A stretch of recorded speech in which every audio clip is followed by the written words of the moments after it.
something. You're looking, girls. Oh, look, there it is, Holly. Look. Yeah. Who is he, Poppy? Where did he live? What did he do, Poppy? My grandchildren didn't know my grandparents. I thought this was a pity because these pioneers lived through a hard time in Australia's growth. It was so very different to the life we know today. My name is Graham Bell, and I'd like to tell you the story of Tom Timms, my grandfather. Like so many people in the early 1900s, he lived through an exciting period of Australian history.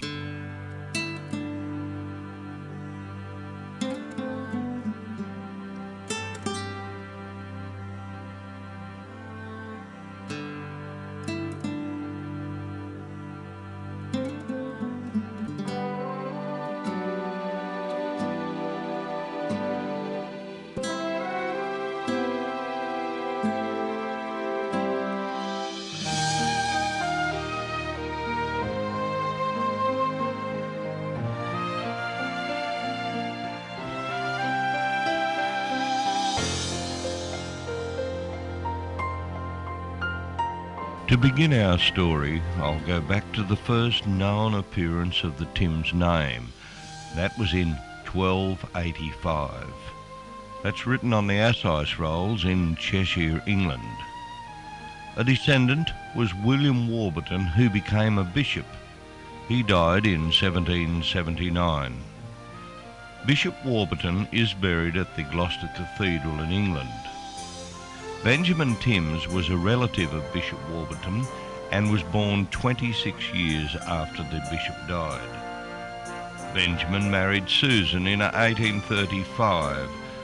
They decided to migrate to Australia, which was a new colony on the other side of the world. It was just 68 years old. After a 10-month trip by sea, they arrived at Sydney with their young daughter Anne. The ship they came from England on was called the Fairlie. She was wrecked off Norfolk Island 1 year after they arrived in Australia. The family had been sponsored by a Mr. J. Marshall, and they settled on a property known as Riverdale, near Kiama. Now this is where they raised 8 children. In 1850 the government released land in the mountains at Robinson, and the family moved there. It was a cold, bleak, foggy night in February in the mountains when Benjamin went missing. Benjamin was 78 years old then. After searching for 4 weeks, his body was found at the bottom of a cliff.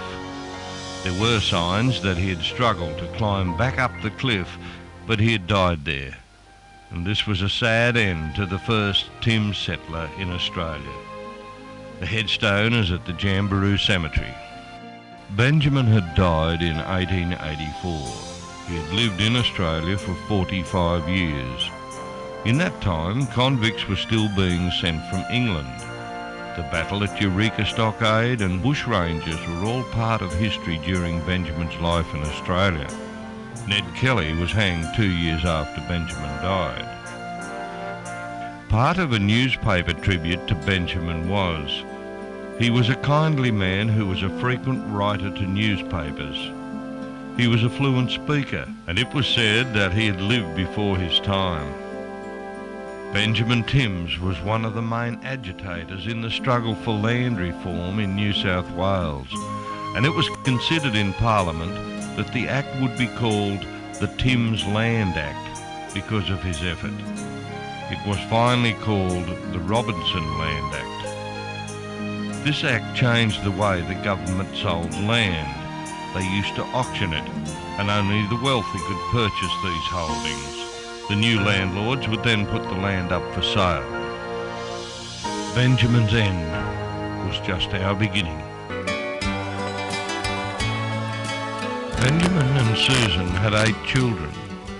Their 6th child was Thomas. He was born at Albion Park in June 1847.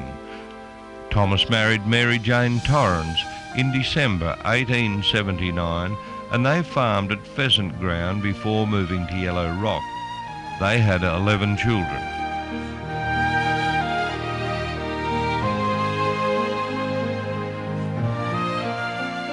Thomas and his friend James Walker were keen to get some of the land the New South Wales government was releasing on the Eastern Dorrigo Mountains on the north coast of New South Wales.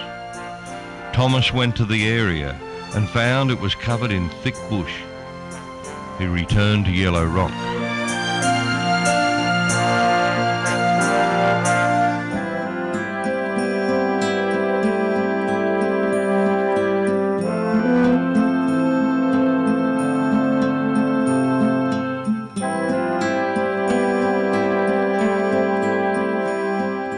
Thomas considered the idea, knowing they would have to carry axes needed to clear the thick bush and equipment to survive in this remote area. He also knew that fences and sheds would have to be built. Also grass to be planted before any cattle could be bought. In 1907, Thomas left Yellow Rock with his 15-year-old son, Tom. There was little known about Tom's school days, except that he did like to draw. The Eastern Dorrigo forests were once described by a botanist. He said, in the forest there was almost perpetual gloom. Trees are so tall and close together that unless you're following a track, you would never see the sky. There are many tracks in the bush, mostly leading to cedar pits where cedar trees were cut. A stranger could easily get lost. Hoop pine was growing in huge quantities. Only the occasional tree was taken to a sawmill because of the distance to the coast and Sydney where the mills were. The Tim selection was 322 acres. It was the most northerly and had one boundary on the Little Nimboida River. Tom and Thomas left Yellow Rock and travelled to Circular Quay in Sydney, which was about 180 kilometres. They were then to travel on a small coastal steamship called the Kowloon. The North Coast had come to rely on these steamers for transport as the land trip was slow with many rivers to cross. Here is the Yougle Bar at Jerseyville Wharf in 1914. The boat trip took some 25 hours to Coffs Harbour, but this was governed by the weather and the number of ports that had to be called into. After arriving in Coffs Harbour, the passengers from the Kowloon were loaded onto the jetty using a steam crane and a cane basket. My grandfather had told me about this experience. They seemed to lift the basket so high into the air, and it was quite frightening. Ships could not tie to the jetty because of the sea swell. The building of the jetty began in 1890. And it was 1,641 foot long. A 5-ton steam crane was used to load freight, timber and passengers on and off the ships. At the land end of the jetty, a set of holding yards were built for livestock. The first ship to use the jetty took on a load of sugar from the sugar mill at Karora, and that was 1892. By 1909, jetty extensions and sheds were built. 417 ships used the harbour in 1906, the year before Tom and Thomas arrived, and that's more than 8 a week. In 1914, the link between South Coffs Island and the mainland had been made. The eastern breakwater wall was started in 1918. And the northern breakwater wall was completed 20 years later in 1928.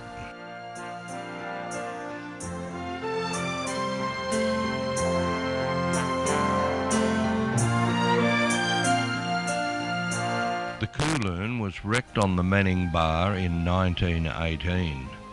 Captain Colvin went on to become the captain of the Fitzroy, one of the coast's better-known ships. This is the Fitzroy, and it sank off the coast near Cape Hawke, just south of Port Macquarie in 1921. 30 people drowned and 4 survived in that tragedy. Ironically, this was to be Captain Colvin's last trip before he was to retire. The jetty town had become a busy centre. William Anderton's shop was built in 1908, and the Pier Hotel was the heart of the jetty town, and this is where Thomas organised transport to get all their equipment to Karamba. The Pier Hotel and all the shops to Anderton's, 14 in all, were destroyed by fire one night in December 1914. They were all rebuilt, and the jetty became more congested than ever.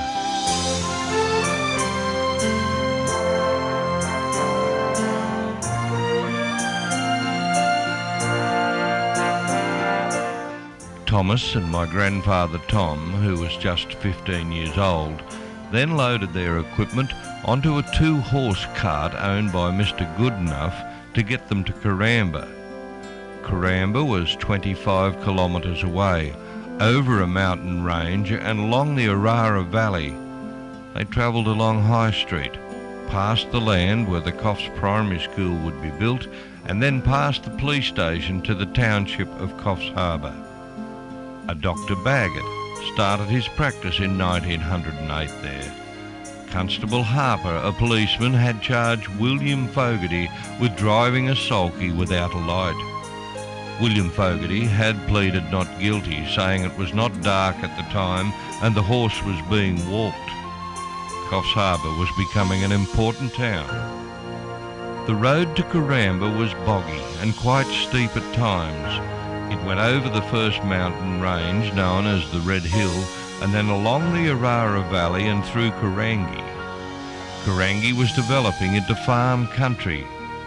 Along the road they passed a cream cart coming in from Karamba, and finally they reached Karamba where they were to stay at Tom Martin's hotel. Mr. Goodenough returned to Coffs.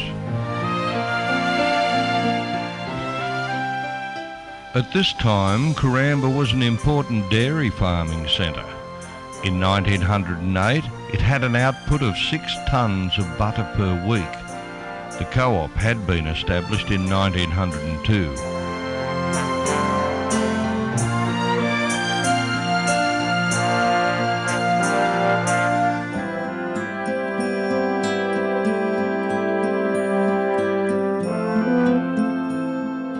The Dorrigo Mountains were only a short distance from Karamba, and this was the first time Tom had seen the area he was going to spend the rest of his life in. Tom's father, Thomas, must have felt they could be successful moving to this virgin bushland. Mining was going on at the Black Bull Creek mine, but it was very difficult to get to. It was west of where Cascade was later established. 353 ounces of gold was retrieved between 1907 and 1911. Most of the timber milling was done at Dorrigo, and in 1910 a track was put through from Dorrigo to where Meagan was later built. This track was to bring the hoop pine out. After the Crown Lands Bill was passed in Parliament, a land rush had begun between 1905 and 1910 on the Eastern Dorrigo. The bush was still untouched, and there were no tracks, which made it impossible for horses and carts. One surveyor said at the time, "It takes a man more than an hour to walk a mile in this terrain." Plumber Martin and his horse and cart were hired, and the 3 men left Karamba early the next day to travel up the steep Eastern Dorrigo mountain.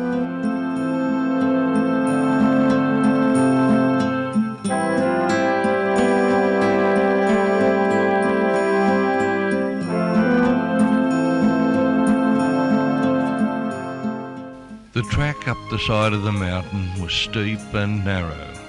It was very difficult in places to get the cart past some of the rocky sections. The steady climb made it impossible for anyone to ride in the cart, and there were times when the men were all pushing it. It seemed amazing to Tom that such large trees could grow on the steep mountain side. The first men to climb this mountain would have to be on their hands and knees to get up the side, Tom thought. The trees were of many different varieties. The hoop pine became a very sought-after timber in the early 1900s. There was also coachwood, corkwood, yellow bean and crab apple, but Tom didn't know any of these varieties. The tree faller soon learned that softwoods were in the gullies and the hardwoods were on the ridges. Because there was little noise as they walked along, they came across a number of animals, wallabies and koala bears, and a few snakes were seen. They finally arrived at a hut on the bushman's range. It was good to stop and rest. It had been a long day. The men cooked a meal and everyone slept soundly. Thomas told my grandfather Tom that the next day would be all downhill, but Tom wondered about that.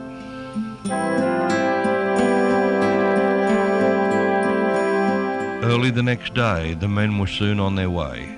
There was about 16 kilometres to go to reach Yulong. This was as far as they could get the horse and cart, and Thomas had planned to set up a camp beside the creek. Their campsite was where Corf's mill was later built. From there they would walk to their selection, about 8 kilometres, and clear their portion with axes and return each night to their campsite. Each morning they would leave their camp at Yulong and walk several miles out to Timsvale through all this thick bush. And this was quite an experience for Dad because all they had to clear the bush was an axe. So Dad said regularly how this is where I learnt to swing the axe.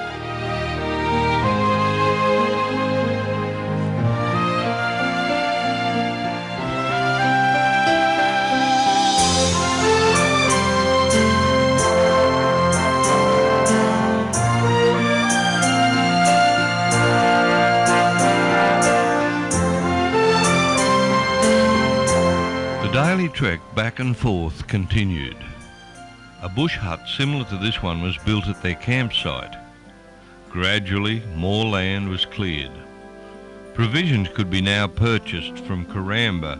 They were delivered twice a week. Some of the selections were soon planting grasses. Paspalum was popular. The men named their selection Timsvale. They built a small house on their land and can be seen here circled. Tom and Thomas carried the iron for the roof of this house from Yulong on their back. Mary and Tom's sisters, Millie, Em and Stella, moved from Yellow Rock to Timsvale. By 1912, many of the farmers had settled on their land. Some of the names that became well known in the area were Hamilton, Easy, O'Hanlon, Smith, Corf, Mulhern, Rodenbach, Redcliffe, Robinson, McGrath and Seckham, to name a few. Families similar to these. The Phillips family settled near where the watermill would be later built. It was bought by Joe Kavanagh. By 1914, Tom was now 22 years old. The Glenray to Dorrigo railway line had started, and 18 heifers were bought and a cream separator. The cream is sent to Karamba. Tom married Doris Lillingston in 1917 and lived in a house at Yulong.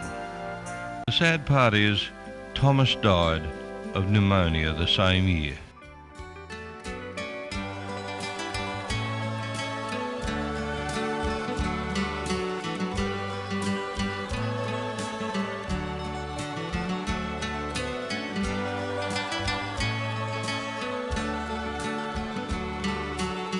Four years after Thomas died, Stella and Mary returned to Yellow Rock. Millie and Em had married.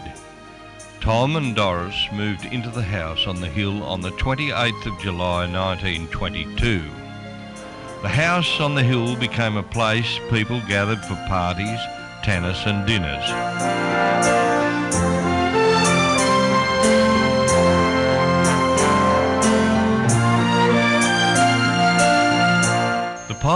discovered their properties contained good millable timber.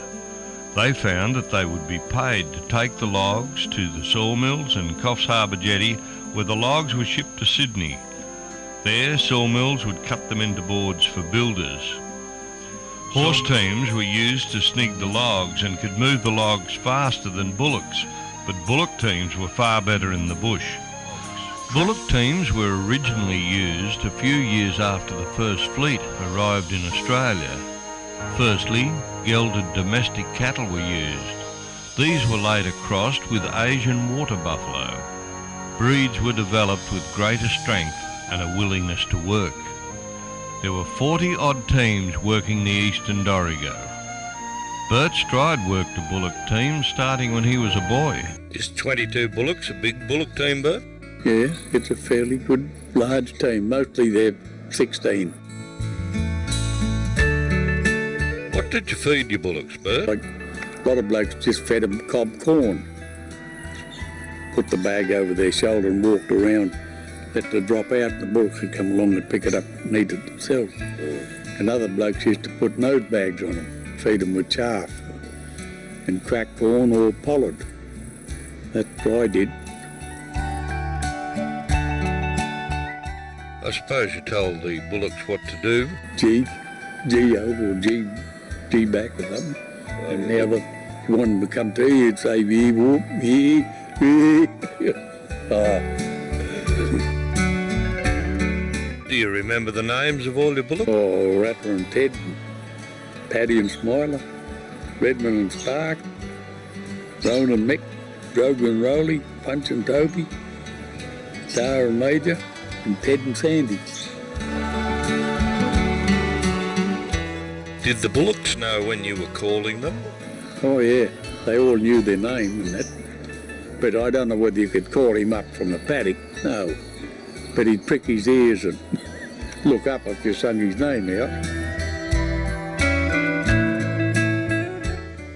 Well, there must have been some hairy times when the log had started sliding as you're coming down the hill and had to push the bullocks in front of it. I think you called it a runaway. And I went over to Henry's place, that old Keith Henry, Kirk Henry and them, Bob. They were on a dairy farm there, out the foot of the mountain.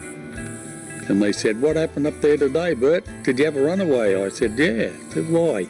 They said, we could hear you carrying from here. But anyway, apart from that, I went on home and I went down to the Bobo River there and cut a nice little never break pole, pulled the bobtail to pieces, and next morning shoved it in and had no auger or nothing to bore a hole to put the tongue on, and then so I just drove the bolt straight through with the back of the axe. Went up and got the log and welders that I worked for, but they didn't even know what happened.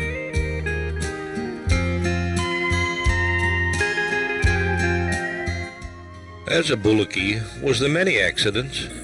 Oh yeah. A lot of them.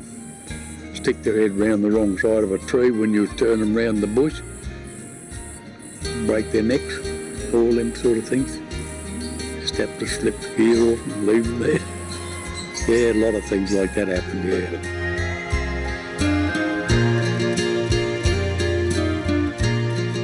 What would you pay for an ordinary working bullock? Oh, well, probably £10 or something, just ordinary one. Well then, what would you pay for a leader bullock? Well, they used to go up to 100. Well, how much would you make a day, Bert? Oh, well, it all depends what terrain you was working in, you know, and what price you was getting. But old Jack Sanderson always used to reckon if you could average £2 a day, you'd be doing all right. Which wasn't a lot of money, was it? I suppose you've got some good memories of your bullock driving days. It was a lot of fun, and you know, you become attached to them, and it was hard work. You wore a bloody pair of boots out about every month, walking, you know, and through all sorts of mud and stuff all the time. You'd have, just like today, you'd have something to skate about the weekend, you know. You know that big log was down over there? Well, I got him out today.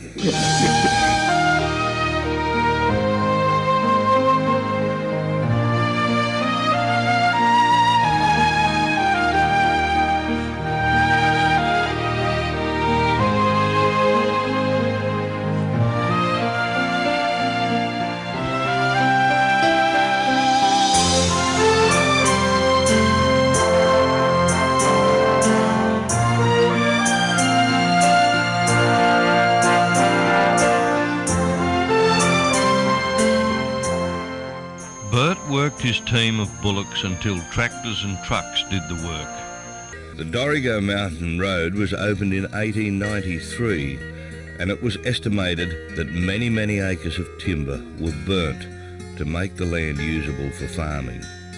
Cedar and hoop pine both had a high commercial value.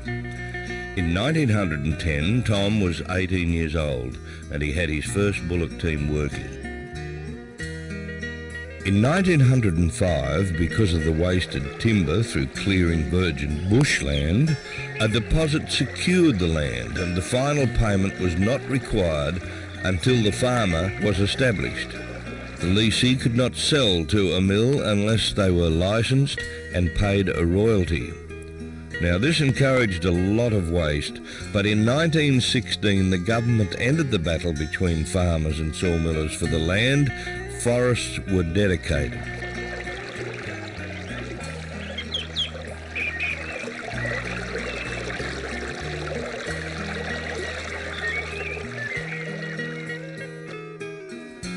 Karamba was well established by now, and so was the Karangi district. Farmers had been clearing and consolidating their farms.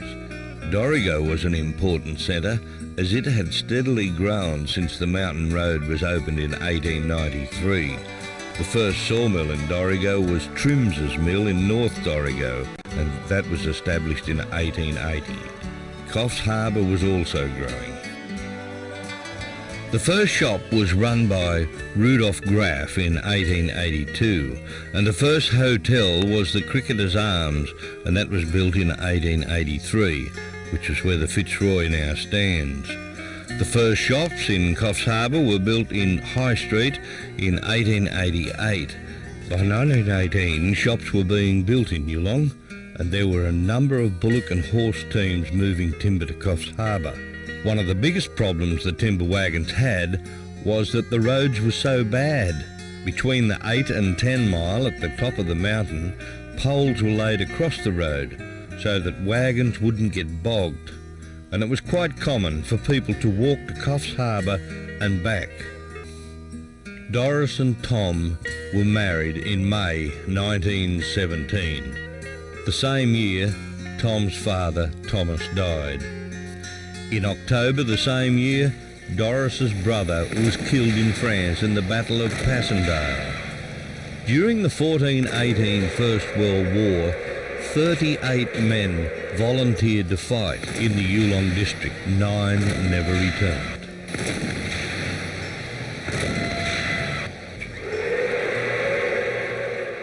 It was quite obvious by now that much better roads would need to be built for the district to grow. So more work gangs were started to work on the road. Besides the growing number of horse and bullock teams, there were carts, buggies and mail coaches. They all had to have better roads. There were also more timber cutters moving into the area. Some farms were working well, but the main attraction to the area was the timber.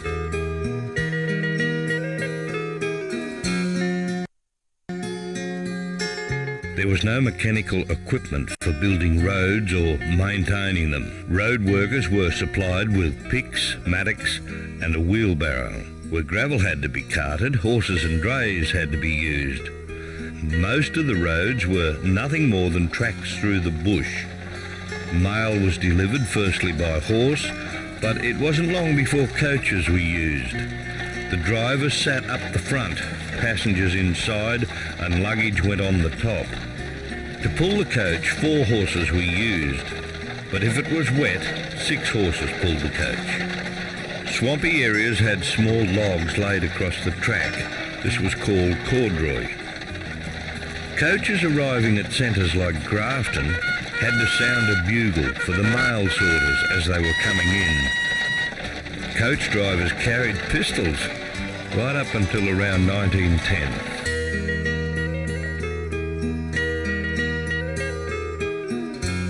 Though it turned out that timber was the biggest reason for going and settling in the Eastern Dorrigo, some set their property up to dairy farm. It wasn't easy because of the countless routes a farmer would strike while ploughing. There were some fruits grown, and they were grown quite successfully. but the timber industry was getting bigger. Here now is Mrs. Doris Timms, who was 93 years old when this interview was done. He had a bullock team, is that right? Oh yes, he had a bullock team, and he used to carry the logs down to Caramba and Cobb, mainly Coffs, and have it put on the boats down in Coffs. How many bullocks was in his bullock team, do you remember? I think 14. From Yulong down to Coffs Harbour with the bullock team and a load of logs, how long would he be away from home?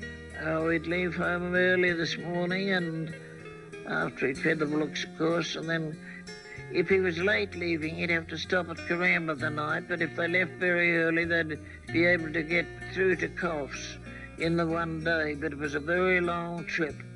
I think they had to break the journey, though, at Caramba, going down with the load. That'd be about 3 days away. Yes, about 3 days, yes.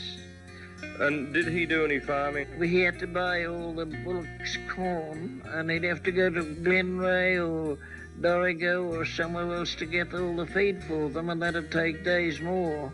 That's right. I suppose there wasn't that much feed up there for all bullocks. Well, he used to grow a great deal of his own, but then you see, to keep 14 or 16 bullocks, 14 I think it was, to keep them going in corn every day, twice a day, it took a lot.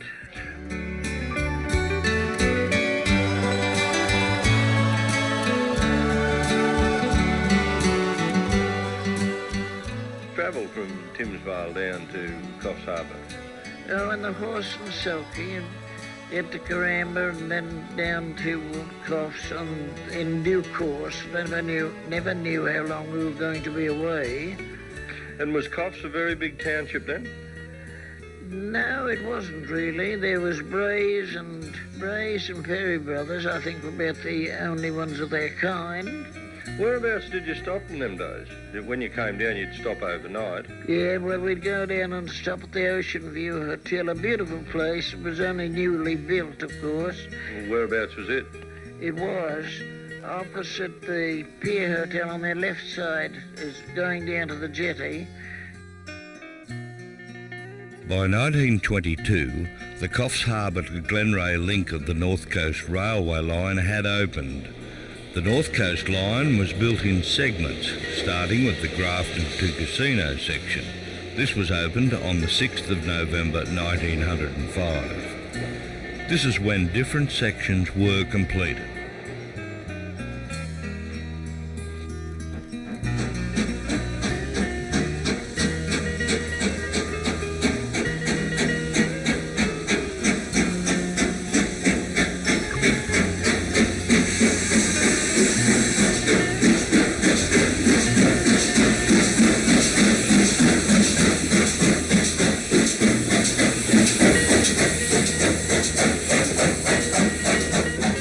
On Sunday the 30th of December 1923, except for a short break between Grafton and South Grafton, you could travel uninterrupted between Sydney and Murwillumbah.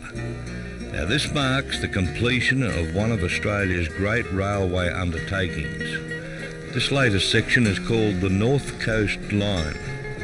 New South Wales has been regarded as failing to carry out its obligation to link Murwillumbah and Tweed Heads in New South Wales, but they said they had no interest in making the connection. They also said Queensland would be permitted to do the work at its own expense.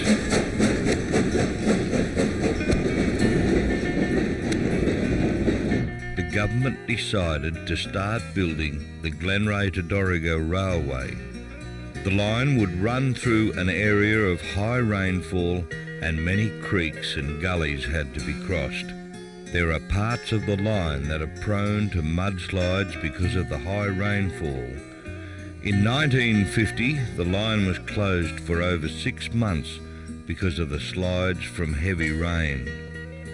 The Glenray to Dorrigo line is 70 kilometres long. The first timetable listed for the line was for a 6-day passenger train to run Monday to Saturday.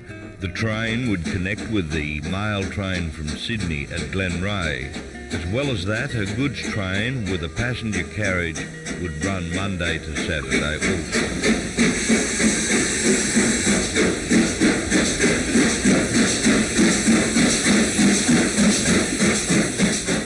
Here are some of the village names along the Glenray to Dorrigo line. Glenray was named after Glenrye, a property settled in 1866. Timbertop, it was named because of the position it was in.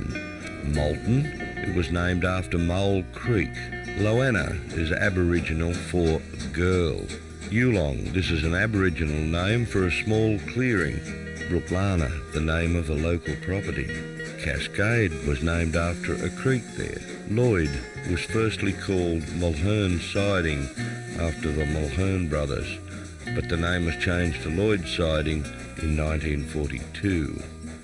Briggsvale, named after G.L. Briggs and Sons Mill. Meagan, named after Great Britain's Prime Minister David George's daughter. Lee was the name of the parish. Dorrigo was an Aboriginal name for stringy bark, but some old-timers say the town was named after Don Dorrigo, who was a Spanish general. The local newspaper is called the Don Dorrigo Gazette.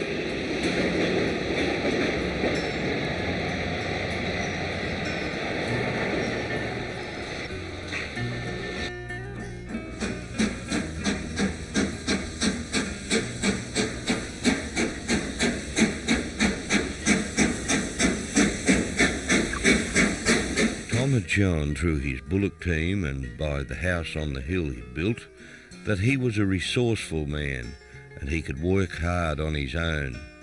He also got involved with what was happening in the area. He had not long been married when he and his wife Doris travelled to Dorrigo, not only to shop but to attend the opening of the new electricity station there. The generators were driven by water power. Tom was greatly impressed by this idea. He continually thought about how his own property had just what was needed to run something similar. Perhaps it could drive a sawmill. I talked to his son Lionel about what he had heard about the watermill day. When he made investigations about a turbine, they wanted quite a considerable amount of proof that the river would drive this turbine. There was enough water. And this wouldn't have happened overnight. It would have been, months to get a letter through and back. They wanted all this information, and he did, I know. He was self-educated to a big extent. He used to do a lot of reading and studying of books that would give him the knowledge necessary to go through with this operation. When they decided to go ahead, what equipment did they have to build this dam and race? By pick and shovel, and there's parts of that wall of that bank are 12 foot high. They had up to 5 working on it, and digging down, a lot of it solid blue metal. They did a lot of blasting on it. But the dam was a major feat itself, and this canal, race as they always called it, for the water, to take the water from the dam to the reservoir above the sawmill. It was a gigantic effort to do by hand. But even so, with the dam, the logs they put across there, they had to pull them across with the bullock team and pulley blocks and ropes. The hydro-powered sawmill was unique, but there was a sawmill built at the end of the 1800s at Bombala that was powered by a water wheel. Lyle, did the dam leak? It used to leak pretty considerably, and as a kid I can remember he had a flat top punt, as they call it, to go upstream a bit and dug a fairly considerable hole in the bank of the stream to get dirt and take it down and drop it in the top side of the dam to try and stop the thing leaking. And with about 12 or 14 logs high, they were going to have a lot of leaks. They used to cork it up with bags and so forth also. It was a mighty effort to get the stream blocked with a wooden dam, all by hand and or bullocks. There was no such thing as tractors or any other machinery to work on. Lyle, how long would the water last? It usually lasts the whole day. As long as the dam wasn't leaking too bad, it'd feed the mill all day. They used to cut it off at lunchtime to let it build up a bit, but the concrete work is still there, that those boards went in to stop that water flow down through the race to the reservoir. This was the first sawmill that Tom had been involved with. Up to this point in time, he had only worked his bullock team. Many said it just wouldn't work. It was the 8th of September 1924 when the mill started cutting timber. It was cutting 25,000 super feet per week. Sydney firms were keen to give orders. Besides hardwood for houses, softwood for the furniture trade was cut.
My dad was born and reared there in Bowraville, and Mum was born and reared in Kempsey. What brought you to the Eastern Dorrigo? Well, my dad came up there to work about 1908, and he used to board at the boarding house, and Herb Hudson and his wife, that was my uncle, they had the boarding house. The mill was on what we call the showground, the sports ground. It was one of the first mills there in Yulong? It would have been one of the first, yes, in the district. Well, he worked in the bush. He could, well, like lots of them those days, they could do anything in the bush. They could fall the logs, they could get them out of the bush and then put them on the wagons and bring them into the mill. So do you remember what year they were married? Yes, at 1912. So they were married and lived in Yulong in 1912? Yes. So it was 1913 when you were born? The end of 1913. Do you remember much of Yulong when you were a little kid up there? Was there many kids going to school then in those days? Yeah, there was a good crowd. There was a lot of children in Yulong. Always seemed to be a lot. And were they happy days? Yes, happy days. All except that one teacher. So you had a teacher you didn't like? Sure did. He probably taught you a lot. I don't know. I don't know. We might have all jibbed on him. But did they use the cane? He never did anything else but use the cane. Girls and all, if you just looked sideways or you spoke to the girl next to you, 4 cuts as hard as he could lay it on. Really? Across the hand? Yes, and I used to get it, I think, every day because I couldn't write. Oh, that'd be helpful, wouldn't it? Well, that's how they taught in those days. No, the other teachers didn't. It was just the one? Yes. They had a Christmas tree and concert at the end of the year? Yes, had that. So, really, they were pretty happy days? Well, happiest time of my life. Did you swim? Yes. Was there a lot of swimming? Yes. Every afternoon, this big hole would be full of children. Yeah. This big swimming hole. And it's down below the school that is now. And who taught you to swim? Oh, I learnt that out at Reddycliffs with the children there. They'd put 2 syrup tins on me, tied with a piece of string right round, and that was enough air to hold you up. In the night time in them days, there was a travelling picture show. Yes, there was. Do you remember that? Yeah, there were several of them. What, different companies? Yes, there was Woodford and Percy, and Mr. Penn was there in the last one, before Lyle started. Were they popular? Yes, very popular. They were silent pictures? Yes, but, well, I always liked the Indian ones. Wild Indians. Did they have a piano player there with them, or...? Yes, later years they did. And everyone went to the pictures, eh? Yes, from far and wide. And beside the pictures, did they have a cartoon or anything else? It was mainly just the one picture you'd go to see? No, there'd be a couple of pictures. A couple of pictures? Yeah. Documentary like that? Documentaries. Travelling? That's what they were, yes. And they were very interesting. You, as you got a little bit older, started going to the dances? I went to the dances when I was 6-year-old. Really? Didn't... Why were you going to the dances when you were 6? Well, Dad played for the dances. He was one of the players. He played the violin. And of course we lived opposite the hall in Yulong. Well, that was easy. But when Mum didn't go, of course I wouldn't go. But over to the hall I'd always go. I was the only girl. I was the eldest girl, and the other boys, they'd stop at home because we lived nearly opposite. And they'd keep going over to see if the kids had got out of bed or that. Do you remember what the orchestra, who was in the orchestra, or how many was in it? Or? Well, it wasn't called an orchestra at the beginning, but still, there was Dad. He played the violin. And Mr. Walsh played the violin, and Jean Walsh played the piano. But it was good music. Good to dance. What sort of dances did they do? I think you could mention.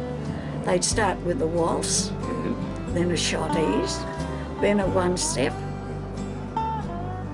Well, I don't know which I took on the fourth one, but that was always the first 3 dances. Yeah. Did they do a square dance at all? Yeah, there was only the one. I fancy me forgetting it. Didn't sort of catch on, did it? No, there was nobody to teach them. Yeah. Now, with the dances and the railway line being built and all these young fellas building the line, and I imagine they'd probably have a drink or two. Was there much problems with fighting? It wasn't that when the line was going through, I never remember much of them coming. But no, it was our own locals that caused all the fights. So there's usually a dance and a fight? Yeah, usually a dance and a fight. Yeah, good. I suppose they had the open fire going in the supper room and boil up the drum of water for tea. And a great big huge teapot. 2 big teapots. They'd take them round, you'd all sit round their places, and they'd bring the sandwiches around the plates, and then later the cakes all around the place. They were good cakes too, all homemade. And yes. Plenty to eat. Plenty to eat there was. Now, you lived across the road from the dance hall, but they had dances in the other places too? Yes. Where? Timsvale later years when they built a hall, and Loanna. And believe it or not, there was a hall up on the plain at Bobo. Yes, you've heard of that, Bobo. At Bobo? Yes, or Brooklana, right up that way. What, round near the church, or? No, it was just across the creek and not far from where the mills were, the mill there. But it was a plain in the middle of the scrub it was one time, and Mum has told me about it, and they got it from the natives, you know. I tell them that this plain was up there in the scrub, and they explained it, and they said not far from that was this patch of palms. They were those Cabbage Tree palms, you know, that's there. And they said, and not far from that was a lot of gold, but they haven't got the gold yet. Well, they live in hope. And the hall was built there, that's where the hall was. A beautiful floor. It wasn't lined or sealed, but it was there for a long, long time. How did you get to the dances? Well, if we were lucky enough to get a ride in, when Mr. Hyde, when he was in a good humour, he'd let mate take his truck, his delivery truck. We'd all pack into that. But anyhow, if we couldn't get that, we'd have to walk. We'd walk, and the roads were always muddy. Yeah. And if we went along the railway line, it was always rough. You walked along the railway Yeah, line? we walk along the railway line. There'd be a whole That's street to of Low us. Eno. Yes, and coming back, and some was had lagged behind a bit, you know, you couldn't keep up. And but anyhow, you really had to keep up because there was dingoes about, and we didn't like to be on the tail end. I picked them off first. In that, around the 1918, 1920, tell me of your memories of Timsvale. Well, when I went to school, I can remember the mills being built there, and that little water mill along the line, not far from the Yulong siding. Yeah. Yes. You can remember them being built? And we went out to the opening of the other water mill down further, wasn't there, a water mill? Yeah, down past Timsvale. Past Timsvale. You went to the opening of that? Yes. Yes, and we had a picnic day, and there everybody was there. Oh, It was. It was. So they had a big day to open it? Yeah, they had a big day. Well, we were all there. I don't know if they called the opening or not, but we all went. Of course, it was something to go to. Yes. Well, they used to have sports days? Sports days, yes, they had quite a few sports days. And I can go back as far as to remember where the first sports field was. And that was at the bottom of Miles's Hill, down the side of the creek. And the tennis courts and Lynch's house was across the creek. Well, there at the bottom of Laurie Miles's, and that's where they had all the picnics and sports. It must have been the flattest piece of ground that they could find. And a chappie, he'd be the lolly man. And he must have had these lolly packets pinned on him somehow. And because I was a bit small, because I'd have got crushed in the rush. But the bigger kids used to chase him and catch him, and they'd get the lollies. Okay, now tell me the earliest memories of Timsvale. You were saying you went to Reddercliffs. Yes. And the road out to Timsvale, was it a narrow road? Or? Yes, just like a big track, and the trees would touch over the top. The trees would join at the top of the... Yeah, pretty well. Pretty well. They were tall, skinny, you know, and right on the side of the road. Yeah. And they'd come right up over it. And it'd take so long to get out there. You'd never think it would ever end. Because I'd get on the back of the horse with Myrtle and go out there for the weekend. And it could only walk. So you're walking pace. So it took us a fair while. I just don't know how long. And where would you stay out there? I stay at Reddercliffs. I stopped there for the weekend. Yeah. And yes. Timsvale must have been another thriving place when they were building the big mill. Oh, it was a thriving place. Yes, it was. And I worked at the boarding house because I was a teenager then. Near the mill? Yes. Yes, I worked in that boarding house. Tell me, there must have been a lot of people there. There was a lot of people. Yes, there was a lot of them. Were people happy there? Yes, everybody was happy. Played sports? Yes. What did they play? No, I only know. Tennis was popular? The children, yes, tennis was popular. Did they have football?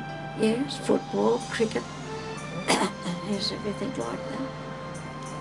Being in those days, medically wise, you always had a bush nurse? Always. They were good? Well, seemed to be. And they could handle all the childbirths and all the accidents? Yes, and accidents and things like that. At least until you got to hospital? Yeah, they must have been well qualified at it. You felt you had diphtheria? Yes, well, and Mum used to brush my throat out Oh, as many times a day as I'd want it brushed out, you know, because you nearly choke. Tell me how she used to treat you. Brush it out with what? Kerosene, a hen's feather, and kerosene on it. And that's all, that's the only treatment you had? That was the only treatment that I could remember, that's all. So diphtheria, you get a very, very sore throat. Oh, yes. It feels as though it's closing up. Yes, feeling a bit like mine is now. It's husky. Yeah. Was there many accidents in the bush? Yes. There'd be a lot of accidents in the bush and in the mills too. Yeah, nearly every one of the boys had a piece of their fingers off. All the men. Well, what I could gather, when they had the shift, the big mill at Timsvale had night shift. Yes, they did. And they seemed to have accidents then. Yes, well, I know Sam said he had a big accident. Now, I can't remember if he was out there or he was over the bar, though. And, but he'd had other accidents. There were accidents. Yes, yes.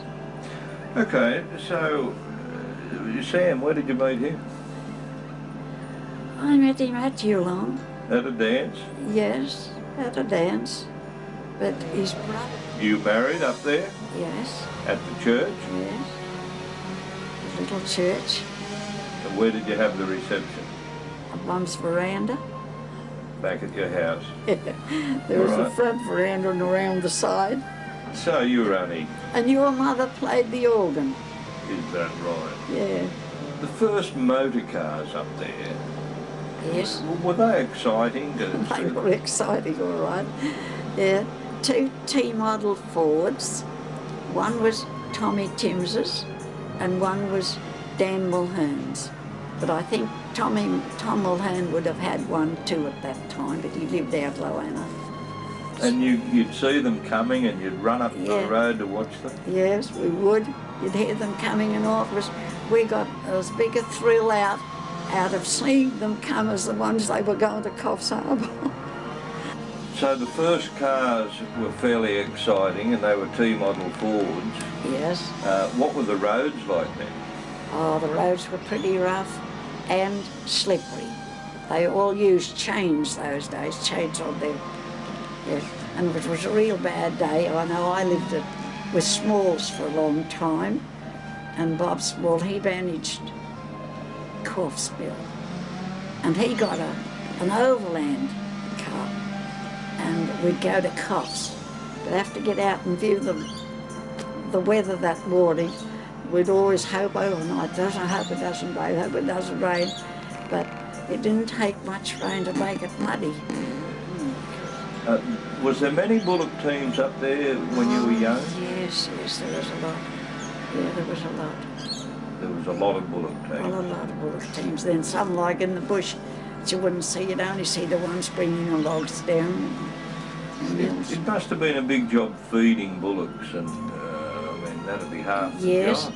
and in the winter time, they'd have to feed them, well, they'd feed them of a morning. You know, my uncle, he used to drive a horse team. As well.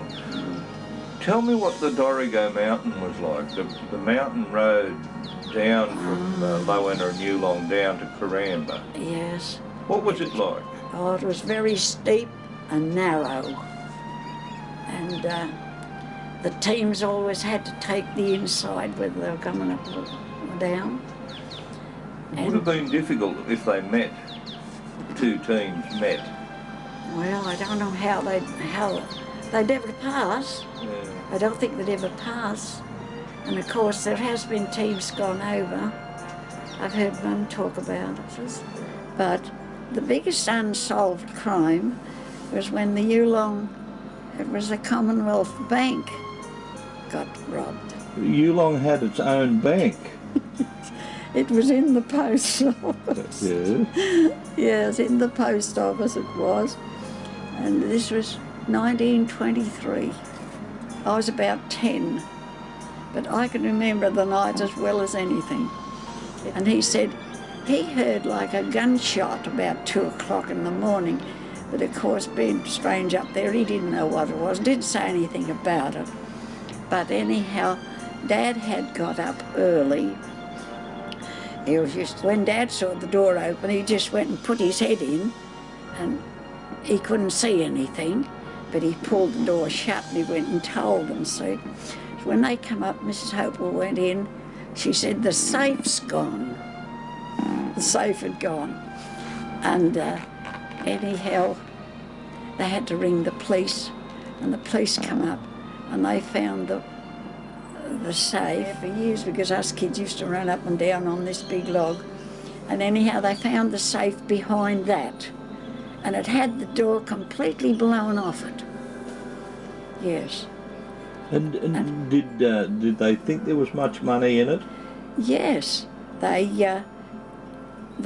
The pay for the linesmen working, their pay was that Friday, and it was Friday night.